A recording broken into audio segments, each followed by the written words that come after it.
যুদ্ধের সময় ইরানের সাথে ইরাকেও হামলা চালিয়েছিল সৌদি ও কুয়েত। গোপনে আমিরাত যান নেতানিয়াহু। এই তিন দেশকে ক্ষমা করবে কি ইরান? ইরানের কাছে পরমাণু অস্ত্র থাকতে পারবে না, এই ইস্যুতে একমত চীন ও আমেরিকা। ট্রাম্প প্রশাসনের এই দাবি কি সত্যি? কি বলছে বেইজিং? শাকিরা, ম্যাডোনা আর তরুণীদের হার্টথ্রব বিটিএস ইতিহাসেই প্রথম এক মঞ্চে ঝড় তুলতে আসছেন। তাদের প্রস্তুতির এক ঝলক দেখব আজ। আসসালামু আলাইকুম, দেখছিলেন Bangla vision world news headline. Iran America যুদ্ধের সময় শুধু খামেনির দেশ নয়, ইরানের মিত্র ইরাকেও হামলা চালিয়েছিল সৌদি আরব ও কুয়েত। এবার নতুন করে এমন বিস্ফোরক তথ্য জানালো বার্তা সংস্থা রয়টার্স। তারা বলছে, ইরাকে থাকা ইরান সমর্থিত শিয়া মিলিশিয়াদের অবস্থান লক্ষ্য করে এই হামলা চালিয়েছে তারা। ইরান যুদ্ধে ইরাক, লেবানন, ইয়েমেনের মুসলিমরা সহায়তা করলেও বরাবরই বিশ্বাসঘাতকতা করেছে সৌদি, আমিরাত ও কুয়েত। আর এখন এটি প্রমাণিত বলে মনে করছেন বিশ্লেষকেরা। শুধু ইরান নয়, গোটা বিশ্বের মুসলিমরা কি কখনো এই বিশ্বাসঘাতকদের ক্ষমা করবে? শহীদ আরাফাতের ডেস্ক রিপোর্ট। ইরান আমেরিকা যুদ্ধের সময় শুধু খামেনির দেশ নয়, ইরানের মিত্র ইরাকেও ভয়াবহ বিমান হামলা চালিয়েছিল সৌদি আরব। এমনকি কুয়েত থেকেও ইরাকের মাটিতে ভয়াবহ হামলা চালানো হয়েছিল সে সময়ে। নতুন করে এই গোপন ও চাঞ্চল্যকর তথ্য প্রকাশ করেছে বার্তা সংস্থা রয়টার্স। তারা বলছে, ইরান সমর্থিত শক্তিশালী শিয়া মিলিশিয়া গোষ্ঠীগুলোর অবস্থান লক্ষ্য করে এই হামলা চালায় রিয়াদ। তবে যুদ্ধের সময় এই বিমান হামলার তথ্যগুলো গোপন রাখা হয়েছিল। সে কারণে প্রতিবেদনটি প্রকাশ হওয়ার আগ পর্যন্ত বিশ্ববাসী জানত যুদ্ধের সময় ইরানের হামলার জবাবে কোনো পাল্টা হামলা চালায়নি সৌদি আরব ও কুয়েত। কিন্তু এই প্রতিবেদন প্রকাশের পর সামনে চলে এসেছে মুসলিম দেশ হয়েও সৌদি আরবের ইরান ও ইরাকের মাটিতে হামলা চালিয়ে বিশ্বাসঘাতকতা করার বিষয়টি। ইরান তো বটেই, মুসলিম বিশ্বের ইতিহাস কি কখনো ক্ষমা করবে সৌদি আরব ও কুয়েতকে? তেহরান ও ওয়াশিংটন যুদ্ধের সময় আমেরিকা ইসরায়েলের হামলার জবাবে সৌদি সহ মধ্যপ্রাচ্যের 6টি দেশের মার্কিন ঘাঁটি, জ্বালানি ডিপো ও আমেরিকা সংশ্লিষ্ট অবস্থানে একের পর এক হামলা চালায় ইরান। রয়টার্স বলছে, এসব হামলায় ইরান সমর্থিত শিয়া মিলিশিয়া গোষ্ঠীগুলো হাজার হাজার ড্রোন ও মিসাইল হামলা চালিয়েছিল। সৌদির দাবি, সে হামলার জবাবেই তারা ইরাকের উত্তরাঞ্চলে ইরান সমর্থিত গোষ্ঠীগুলোর ওপর হামলা চালিয়েছে। ইরাকের সাথে উপসাগরীয় আরব দেশগুলোর শত্রুতা নতুন নয়। 1990 সালে ইরাকের সাবেক প্রেসিডেন্ট স্বৈরশাসক সাদ্দাম হোসেনের সময় ইরাকের বাহিনী কুয়েতে হামলা চালালে দুদেশের সম্পর্কে টানাপোড়েন শুরু হয়। তবে 2003 সালে মার্কিন বাহিনী ইরাকে অভিযান শুরু করলে তেহরান সমর্থিত শিয়া গোষ্ঠীগুলো ইরাকের ক্ষমতার কেন্দ্রবিন্দুতে আসে। এরপর থেকে ইরাকে তেহরান সমর্থিত গোষ্ঠীগুলোর আধিপত্য দেখা যায়। ইরানের যে কোনো খারাপ সময়ে লেবাননে হিজবুল্লাহর মতো করেই ইরাকের শিয়া মিলিশিয়া তেহরানের পাশে থেকেছে। আর সে কারণে গোপনে সেখানে হামলা চালায় সৌদি আরব ও কুয়েত। বিশ্লেষকরা বলছেন, সৌদি আরব ও কুয়েতের এ অবস্থান প্রমাণ করে যুদ্ধে মধ্যপ্রাচ্যে ইরানের একপাক্ষিক হামলা ছিল না, পাল্টা হামলার শিকার হয়েছিল ইরান সমর্থিত বাহিনীগুলো। এদিকে ইরান আমেরিকার মধ্যে শান্তি চুক্তি নিয়ে অচল অবস্থা এখনো কাটেনি। কি হবে তা জানা নেই কারোর। এরই মধ্যে ইরানের বিপ্লবী গার্ড বাহিনী আইআরজিসি জানিয়েছে, বুধবার থেকে এ পর্যন্ত চীন সহ বিভিন্ন দেশের 30টির বেশি জাহাজ হরমুজ প্রণালী পার হয়েছে। হরমুজে নিজেদের নিয়ন্ত্রণও আরও জোরালো করেছে ইরান। তবে লেবাননে হামলা ও হত্যাযজ্ঞ অব্যাহত রেখেছে ইসরায়েলি বাহিনী, যদিও দুই দেশের মধ্যে শান্তি চুক্তির প্রচেষ্টা অব্যাহত রয়েছে। Shahid Arafat, Bangla vision news desk. এদিকে ইরান যুদ্ধের মধ্যেই গোপনে সংযুক্ত আরব আমিরাত সফরে গিয়েছিলেন ইসরায়েলের প্রধানমন্ত্রী বেনিয়ামিন নেতানিয়াহু। এই খবর ঘিরে নতুন করে উত্তেজনা ছড়িয়ে পড়েছে মধ্যপ্রাচ্যে। নেতানিয়াহুর দপ্তর বলছে, ওই সফরে ঐতিহাসিক সাফল্য অর্জিত হয়েছে, কিন্তু আমিরাত পুরো ব্যাপারটি অস্বীকার করছে। আর ইরান বলছে, তারা আগে থেকে নেতানিয়াহুর ওই সফরের কথা জানত। একে আমিরাতের ক্ষমার অযোগ্য অপরাধ হিসেবে দেখছে খামেনির দেশ। হিজল জোবাইরের ডেস্ক রিপোর্টে বিস্তারিত। ইরানের সঙ্গে যুদ্ধ যখন চরম পর্যায়ে, ঠিক সেই সময় গোপনে সংযুক্ত আরব আমিরাত সফর করেছিলেন ইসরায়েলের প্রধানমন্ত্রী বেনিয়ামিন নেতানিয়াহু। শুধু সফরই নয়, তিনি দেশটির প্রেসিডেন্ট শেখ মোহাম্মদ বিন জায়েদের সঙ্গে বৈঠকও করেছেন বলে দাবি করেছে নেতানিয়াহুর দপ্তর। বিবিসির এক প্রতিবেদনে বলা হয়েছে, ওই বৈঠক থেকে ঐতিহাসিক সাফল্য অর্জিত হওয়ার কথা জানিয়েছে ইসরায়েল। নেতানিয়াহুর সফর সঙ্গীদের মধ্যে ইসরায়েলের গোয়েন্দা সংস্থা মোসাদের প্রধান ডেভিড বার্নিও ছিলেন বলে জানানো হয়েছে।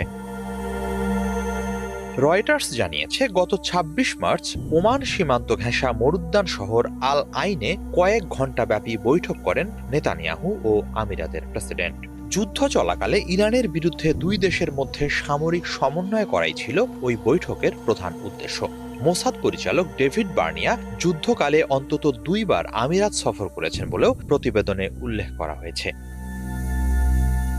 তবে পুরো বিষয়টি সরাসরি অস্বীকার করেছে সংযুক্ত আরব আমিরাত। দেশটির পররাষ্ট্র মন্ত্রণালয় এক আনুষ্ঠানিক বিবৃতিতে বলেছে, ইসরায়েলের প্রধানমন্ত্রী কিংবা কোনো ইসরায়েলি সামরিক প্রতিনিধি দলের আমিরাত সফরের খবর সত্য নয়। আমিরাত আরও জানিয়েছে, ইসরায়েলের সঙ্গে তাদের সম্পর্ক প্রকাশ্য এবং তা কেবল আব্রাহাম অ্যাকর্ডসের কাঠামোর মধ্যেই পরিচালিত হচ্ছে। এর বাইরে কোনো গোপন বা অনানুষ্ঠানিক সমন্বয়ের অভিযোগকে তারা ভিত্তিহীন বলে দাবি করেছে। অন্যদিকে ইরানের পররাষ্ট্রমন্ত্রী আব্বাস আরাকচি বলেছেন, নেতানিয়াহুর ওই কথিত গোপন সফরের বিষয়টি তেহরান আগেভাগেই জেনে গিয়েছিল। সামাজিক যোগাযোগ মাধ্যম এক্সে দেওয়া এক পোস্টে তিনি লেখেন, ইসরায়েল এখন প্রকাশ্যে সেই কথাই স্বীকার করছে যা ইরানের গোয়েন্দা সংস্থাগুলো বহু আগেই জানিয়েছিল। ইসরায়েলের সঙ্গে ইরান বিরোধী আঁতাত করা দেশগুলোর প্রতি কড়া হুঁশিয়ারি দিয়ে আরাকচি বলেছেন, ইরানের মহান জনগণের বিরুদ্ধে অবস্থান নেওয়া এক বিপজ্জনক জুয়া এবং ইসরায়েলের সঙ্গে গোপন সহযোগিতা ক্ষমার অযোগ্য। যারা বিভাজন তৈরির উদ্দেশ্যে ইসরায়েলের সঙ্গে হাত মেলাচ্ছে তাদের অবশ্যই জবাবদিহির মুখোমুখি হতে হবে বলে হুঁশিয়ারি দিয়েছেন তিনি। এই উত্তেজনার মধ্যেই নতুন বিতর্ক তৈরি করেছেন ইসরায়েলে নিযুক্ত মার্কিন রাষ্ট্রদূত মাইক হাকাবি। সম্প্রতি তিনি জানান, ইরানের মুহুর্মুহু হামলা মোকাবেলায় সংযুক্ত আরব আমিরাতকে সহায়তা করতে ইসরায়েল তাদের আয়রন ডোম প্রতিরক্ষা ব্যবস্থা থেকে ক্ষেপণাস্ত্র প্রতিরোধী ব্যাটারি পাঠিয়েছিল। তিনি বলেন, ট্রাম্পের প্রথম দফায় স্বাক্ষরিত আব্রাহাম অ্যাকর্ডসের মাধ্যমে ইসরায়েল ও আমিরাতের সম্পর্ক শুধু কূটনৈতিক নয়, সামরিকভাবেও গভীর হয়েছে। ইরান যুদ্ধে এই গভীরতা আরও বেড়েছে বলে দাবি করেন হাকাবি। এর আগে ওয়াল স্ট্রিট জার্নালের এক প্রতিবেদনে জানানো হয়, যুদ্ধ চলাকালে সংযুক্ত আরব আমিরাত গোপনে ইরানের ওপর একাধিক হামলাও চালিয়েছিল, যদিও বিষয়টি প্রকাশ্যে স্বীকার করেনি আমিরাত। প্রতিবেদনে বলা হয়, এপ্রিলের শুরুতে ইরানের লাভান দ্বীপের একটি তেল শোধনাগারে হামলায় জড়িত ছিল সংযুক্ত আরব আমিরাত। সার্বিক প্রেক্ষাপটেই আমিরাতের ওপর ব্যাপক ক্ষুব্ধ ইরান। এসব কারণে যুদ্ধের মাঝে দেশটিকে গুড়িয়ে দেওয়ার পরিকল্পনাও বিবেচনা করছিল তেহরান। কট্টরপন্থী ইরানিদের মতে, পার্শ্ববর্তী দেশ আমিরাত ক্রমশ ইসরায়েলের ঘাঁটি হয়ে উঠছে, যা কোনোভাবেই মেনে নেওয়া যায় না। হিজল জোবায়ের, বাংলা ভিশন। ইরানের কাছে পরমাণু অস্ত্র থাকতে পারবে না এবং হরমুজ প্রণালী খুলে দিতে হবে, এই দুই ইস্যুতে একমত হয়েছেন মার্কিন প্রেসিডেন্ট ডোনাল্ড ট্রাম্প ও চীনের প্রেসিডেন্ট শি জিনপিং। এমন দাবি করেছে হোয়াইট হাউস। চীন সফরে যাওয়া প্রেসিডেন্ট ট্রাম্পকে বর্ণাঢ্য উষ্ণ অভ্যর্থনা দিলেও তাইওয়ানের স্বাধীনতায় সহায়তার বিরুদ্ধে কড়া হুঁশিয়ার দিয়েছেন চীনের প্রেসিডেন্ট। এমন সময় দুই নেতার মধ্যে বৈঠক হলো যখন ইরান যুদ্ধ বন্ধের চাপ বাড়ছে ট্রাম্পের উপর। চীন কি সত্যি ইরানের পরমাণু অস্ত্রের বিরুদ্ধে আমেরিকার সঙ্গে একমত হয়েছে? বিস্তারিত মেহরাব হুসাইন খানের ডেস্ক রিপোর্টে। প্রায় এক দশকের বিরতি স্থানীয় সময় বুধবার সন্ধ্যায় বেইজিংয়ে অবতরণ করেন চীনের চিরপ্রতিদ্বন্দ্বী যুক্তরাষ্ট্রের প্রেসিডেন্ট ডোনাল্ড ট্রাম্প। দুই দেশের বৈরী সম্পর্কের ইতিহাস থাকলেও রাষ্ট্রীয় অতিথিকে বর্ণাঢ্য কায়দায় বরণের আয়োজনে কমতি রাখেনি বেইজিং। উষ্ণ অভ্যর্থনা আর কড়া নিরাপত্তা ব্যবস্থার পথ বেয়ে পরদিন গ্রেট হলের বাইরে দেখা হয় প্রেসিডেন্ট ডোনাল্ড ট্রাম্প আর চীনের প্রেসিডেন্ট শি জিনপিং এর। রাজকীয় অভ্যর্থনা পর্ব শেষে প্রথম বৈঠকে বসেন তারা। চীনের সাথে বন্ধুত্বপূর্ণ সম্পর্কের দাবি করে একে আরও মজবুত করার আশাবাদ জানান প্রেসিডেন্ট ট্রাম্প। এমনকি প্রেসিডেন্ট শি জিনপিংকে মহান নেতা সম্বোধন করে তার বন্ধু হতে পারাকে গর্বের বিষয় বলতেও দ্বিধা করেননি তিনি। আপনার সঙ্গে থাকা সম্মানের, আপনার বন্ধু হওয়াও সম্মানের। যুক্তরাষ্ট্র চীন সম্পর্ক আগের যে কোনো সময়ের চেয়ে ভালো হবে। এ বৈঠকের দিকে পুরো বিশ্ব তাকিয়ে আছে। যখনই সমস্যায় পড়েছি আমরা সেটার সমাধান করেছি। আপনাকে ফোন করেছি, আপনি আমাকে ফোন করেছেন। মানুষ জানে না, কোনো সমস্যায় পড়লেই আমরা তার দ্রুত সমাধান করে ফেলি। নির্ধারিত সময় গড়িয়ে প্রায় 2 ঘন্টার বৈঠকে সামরিক ও অর্থনৈতিক দিক থেকে বিশ্বের শীর্ষ ক্ষমতাধর দুই দেশের প্রেসিডেন্টের আলোচনায় বেশি গুরুত্ব পেয়েছে দুই দেশের বাণিজ্যিক সম্পর্ক আরও দৃঢ় করার বিষয়। অন্তত আগামী 3 বছর দুই দেশের সম্পর্ক আরও গঠনমূলক, কৌশলী আর স্থিতিশীল করতে একমত হয়েছেন দুই নেতা। চীনের প্রেসিডেন্ট শি জিনপিং বলেছেন, দুই দেশকে প্রতিদ্বন্দ্বী নয়, হতে হবে অংশীদার। প্রাচীন গ্রিক রাজনৈতিক তত্ত্বের উদাহরণ টেনে জিনপিং বলেছেন, উদীয়মান শক্তি ও প্রতিষ্ঠিত শক্তির প্রতিদ্বন্দ্বিতা প্রায়ই যুদ্ধ ডেকে আনে। উন্নতি অগ্রগতি নিয়ে কথা বললেও বাদ পড়েনি স্বায়ত্তশাসিত দ্বীপ তাইওয়ানের স্বাধীন হওয়ার চেষ্টায় যুক্তরাষ্ট্রের ইন্ধনের বিষয়টি। এ বিষয়ে কোনো ছাড় না দেওয়ার কড়া বার্তা দিয়েছেন তিনি। তাইওয়ান প্রশ্নই চীন যুক্তরাষ্ট্রের সম্পর্কের সবচেয়ে গুরুত্বপূর্ণ বিষয়। এটি ভুলভাবে পরিচালিত হলে দুই দেশ সংঘর্ষে জড়িয়ে পড়তে পারে, এমনকি পরিস্থিতি সরাসরি সংঘাতে পৌঁছাতে পারে। এতে পুরো চীন যুক্তরাষ্ট্রের সম্পর্ক অত্যন্ত বিপজ্জনক পরিস্থিতিতে পড়ে যাবে। তাইওয়ান নিয়ে অস্বস্তি ট্রাম্পের সফরের আগেই জানিয়েছে বেইজিং। 4টি রেড লাইন উল্লেখ করে সামাজিক মাধ্যমে পোস্ট করে যুক্তরাষ্ট্রে চীনের দূতাবাস। এগুলো হচ্ছে তাইওয়ান, গণতন্ত্র ও মানবাধিকার, রাজনৈতিক পদ্ধতি আর চীনের উন্নয়নের অধিকার। ট্রাম্প বেইজিংয়ে থাকাকালে সংবাদ সম্মেলনে তাইওয়ানের স্বাধীনতার বিরুদ্ধে বক্তব্য দিয়েছে চীনের পররাষ্ট্র মন্ত্রণালয়। 双方就构建中美建设性战略稳定关系。 দুই নেতার বৈঠকের দিনই হোয়াইট হাউস থেকে দাবি করা হয়েছে ইরানের পরমাণু শক্তিধর হওয়ার অধিকারের বিরুদ্ধে একমত হয়েছেন যুক্তরাষ্ট্র আর চীনের প্রেসিডেন্ট। হরমুজ প্রণালী থেকে ইরানের সামরিক উপস্থিতি প্রত্যাহার করে উন্মুক্ত করে দেওয়ার বিষয়েও তারা একমত হয়েছেন। এনবিসি টেলিভিশনে দেয়া সাক্ষাৎকারে একই দাবি করেছেন মার্কিন পররাষ্ট্রমন্ত্রী মার্কো রুবিও। বৃহস্পতিবার ব্যস্ততম দিন শেষে শি জিনপিং এর আমন্ত্রণে নৌশভোজে যোগ দেন ডোনাল্ড ট্রাম্প। সেখানে ছিলেন চীন সফরে নিষেধাজ্ঞার তালিকায় থাকা মার্কিন পররাষ্ট্রমন্ত্রী মার্কো রুবিও, ছিলেন প্রতিরক্ষামন্ত্রী পিট হেগসেথ, অর্থমন্ত্রী স্কট বেসেন্ট, বাণিজ্য প্রতিনিধি জেমসন গ্রিয়ার। এই আয়োজনে দেয়া বক্তব্যে চীনের প্রেসিডেন্টকে ওয়াশিংটন সফরের আমন্ত্রণ জানান ট্রাম্প। 2017 সালের মতো এবারও ব্যবসায়ী আর টেক জায়ান্ট কোম্পানির কর্তা ব্যক্তিদের সাথে নিয়ে গেছেন ট্রাম্প।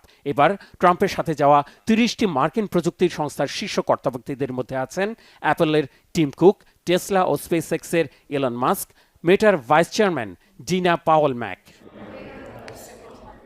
এদিন 1420 সালে নির্মিত চীনের ঐতিহাসিক আর পবিত্র স্থাপত্যশৈলী টেম্পল অব হ্যাভেনে মার্কিন প্রেসিডেন্ট ডোনাল্ড ট্রাম্পকে নিয়ে পরিদর্শন করেছেন চীনের প্রেসিডেন্ট শি জিনপিং।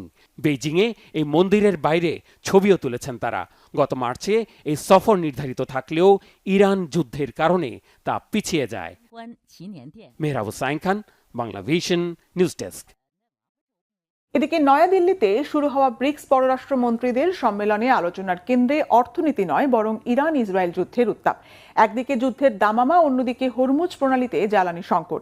সব মিলিয়ে কঠিন অগ্নি পরীক্ষার মুখে এই জোট। সদস্য রাষ্ট্র ইরানের পররাষ্ট্রমন্ত্রী আব্বাস আরাকচি সরাসরি যুক্তরাষ্ট্র ও ইসরায়েলের আগ্রাসনের বিরুদ্ধে জোটের সমর্থন চেয়েছেন। তবে ভারত সহ অন্যান্য সদস্য রাষ্ট্রগুলোর ওপর রয়েছে পশ্চিমা চাপ। ব্রিক্স কি পারবে এই অভ্যন্তরীণ ফাটল সামলে ঐক্যবদ্ধ থাকতে? হাফিজুল ইসলামের ডেস্ক রিপোর্ট। ভারতের রাজধানী নয়াদিল্লিতে শুরু হয়েছে ব্রিক্স জোটভুক্ত দেশগুলোর পররাষ্ট্রমন্ত্রীদের গুরুত্বপূর্ণ এক সম্মেলন।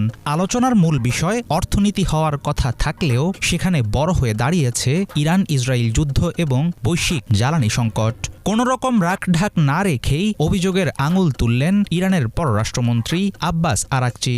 ব্রিক্স জোটের সদস্য রাষ্ট্রগুলোকে তিনি অনুরোধ জানালেন যেন তারা ইসরায়েল ও আমেরিকার অন্যায় কর্মকাণ্ডের তীব্র নিন্দা জানায়। দিল্লিতে বিশ্ব নেতারা যখন এক টেবিলে, ঠিক তখন বেইজিংয়ে চীনের প্রেসিডেন্ট শি জিনপিংয়ের সাথে সময় কাটাচ্ছেন প্রেসিডেন্ট ডোনাল্ড ট্রাম্প। চলমান পরিস্থিতিতে ব্রিক্স জোটের এই সম্মেলন পরিণত হয়েছে রীতিমতো অগ্নিপরীক্ষায়। ভারতে আয়োজিত ব্রিক্সের বৈঠকে বন্ধুত্ব ও পারস্পরিক সহযোগিতার চেয়ে বেশি স্পষ্ট হয়েছে ইরান ও ইসরায়েল আমেরিকা যুদ্ধের উত্তাপ।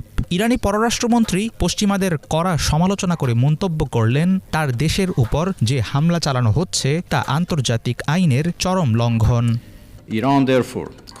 ইরান ব্রিক্সের সদস্য এবং আন্তর্জাতিক সম্প্রদায়ের সকল দায়িত্বশীল সদস্যকে আহ্বান জানাচ্ছে যেন তারা যুক্তরাষ্ট্র ও ইসরায়েল কর্তৃক আন্তর্জাতিক আইন লঙ্ঘনের সুস্পষ্ট নিন্দা জানায়। ব্রিক্সের সদস্য ইরানের বিরুদ্ধে তাদের অবৈধ আগ্রাসনও আইন অমান্য করার শামিল।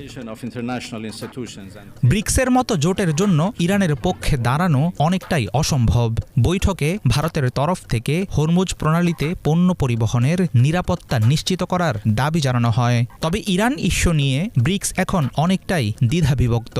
একদিকে ইরান, অন্যদিকে সংযুক্ত আরব আমিরাত এবং ইসরায়েল আমেরিকার সাথে ভারতের ঘনিষ্ঠতা, সব মিলিয়ে সৃষ্টি হয়েছে জটিল এক পরিস্থিতি। ইরানের পররাষ্ট্রমন্ত্রী পরিষ্কার জানালেন তেহরান যে কোনো কূটনৈতিক সমাধানকে স্বাগত জানায়, তবে হুমকি কিংবা চাপের কাছে মাথা নত করবে না তারা।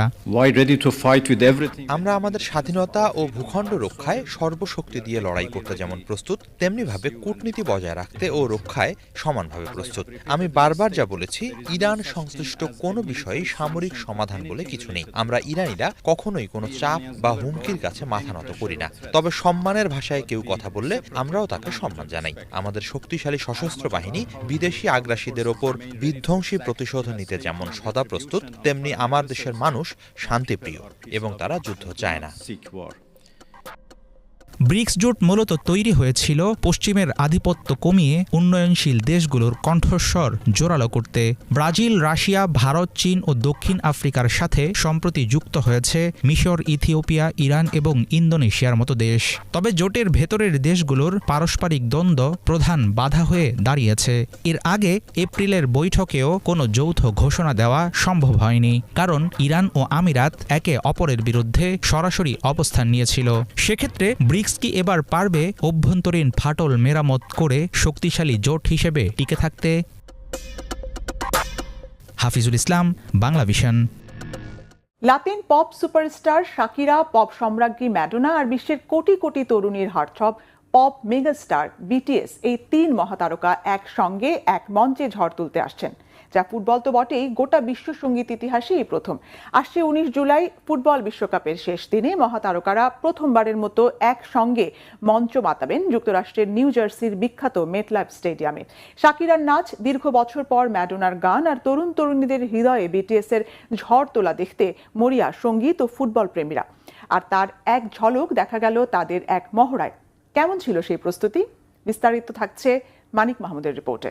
ফুটবল দুনিয়ায় করা নাড়ছে the greatest show on earth বিশ্বকাপ ফুটবল। 11 জুন পর্দা উঠবে ইতিহাসের সবচেয়ে ব্যয়বহুল বিশ্বকাপের। আয়োজক 3 দেশ, আমেরিকা, কানাডা ও মেক্সিকো। উদ্বোধন আর সমাপনী নিয়ে জমকালো আয়োজনের প্রস্তুতি ফিফার। চমক হিসেবে প্রথমবার হতে যাচ্ছে the final half time show. কি থাকছে সেই অনুষ্ঠানে, মঞ্চ মাতাবেন কারা, এরই মধ্যে তার কিছু প্রকাশ করেছে ফিফা। বিশ্বকাপের থিম সং ওয়াকা ওয়াকা গানে দর্শক মাতানো লাতিন সুপারস্টার শাকিরা নাচে আর গানে মাতাবেন মঞ্চ। পারফর্ম করবেন পপ আইকন ম্যাডোনা। সারা দুনিয়াতে আকাশ ছোঁয়া জনপ্রিয়তার কে পপ সেন্সেশন বিটিএস তাদের নতুন অ্যালবামের গান নিয়ে আসবে বিশ্বকাপের মঞ্চে। শোয়ের কিউরেটর হিসেবে থাকছেন কোল্ড প্লে ব্যান্ডের প্রধান ভোকালিস্ট ক্রিস মার্টিন। মেটলাইফ স্টেডিয়ামে চলছে প্রস্তুতির শেষ মুহূর্তের কাজ। ফিফা প্রেসিডেন্ট জিয়ানি ইনফান্তিনো সামাজিক মাধ্যমে লিখেছেন, ফিফা বিশ্বকাপ 2026 ফাইনালের হাফ টাইম শো হবে এক বিশেষ মুহূর্ত, যেখানে একসাথে থাকবে সঙ্গীত, ফুটবল এবং শিশুদের জীবনমান উন্নত করার অঙ্গীকার। এবারের বিশ্বকাপে অংশ নিচ্ছে 48টি দল, ম্যাচ সংখ্যা 104টি। 11 জুন থেকে 19 জুলাই পর্যন্ত ফুটবল জ্বরে কাঁপবে দর্শকরা। ফিফা প্রেসিডেন্ট ইনফান্তিনো বিশ্বকাপ ট্রফি উন্মোচন করেছিলেন আমেরিকার প্রেসিডেন্ট ডোনাল্ড ট্রাম্পকে নিয়ে। ট্রাম্পকে বিশ্বকাপ ফাইনালের টিকিট উপহারও দিয়েছিলেন ইনফান্তিনো।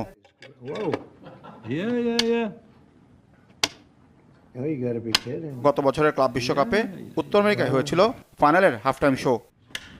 মানিক মাহমুদ, বাংলাভিশন, স্পোর্টস ডেস্ক। 48,000 বছরের পুরনো ভয়ঙ্কর জম্বি ভাইরাস সক্রিয় হচ্ছে আবারও। সম্প্রতি বরফের নিচে এমন ভয়াবহ ভাইরাসের জীবাণু খুঁজে পাওয়ার দাবি করেছেন বিজ্ঞানীরা। তারা বলছেন, গ্লোবাল ওয়ার্মিং এর কারণে হাজার হাজার বছর ধরে জমে থাকা বরফ দ্রুত গলতে থাকায় বেরিয়ে আসছে অজানা সব বিপদ, যা মানব জাতির জন্য হতে পারে ভয়ঙ্কর হুমকি।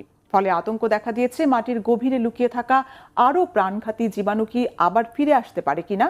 অতীতে অ্যানথ্রাক্স ছড়িয়ে পড়ার ঘটনাও সেই আশঙ্কাকে জোরালো করে। তাহলে কি আসছে নতুন কোনো অজানা মহামারী? বিস্তারিত ইমরান মাহমুদের ডেস্ক রিপোর্টে। সাইবেরিয়ার জনমানবহীন এক প্রান্তর, দিগন্তজোড়া শুধু ধূসর বরফ। একে বলা হয় পার্মাফ্রস্ট, অর্থাৎ এমন এক মাটি যা হাজার হাজার বছর ধরে 0 ডিগ্রি সেলসিয়াসের নিচে জমাট বেঁধে আছে। কিন্তু বিশ্বজুড়ে জলবায়ুর পরিবর্তনের প্রভাবে এখন সেই দৃশ্যপট দ্রুত বদলে যাচ্ছে। পৃথিবীর তাপমাত্রা যতই বাড়ছে ততই দ্রুত গলছে এই আদিম বরফ। আর সেই বরফ গলার সাথে সাথে বেরিয়ে আসছে এমন কিছু যা আধুনিক মানব সভ্যতার জন্য হয়ে উঠতে পারে চরম এক দুঃস্বপ্ন। সম্প্রতি ফরাসি বিজ্ঞানীরা সাইবেরিয়ার এই জমাট বাঁধা বরফের নিচ থেকে উদ্ধার করেছেন প্রায় 48,500 বছর পুরনো একটি ভাইরাস।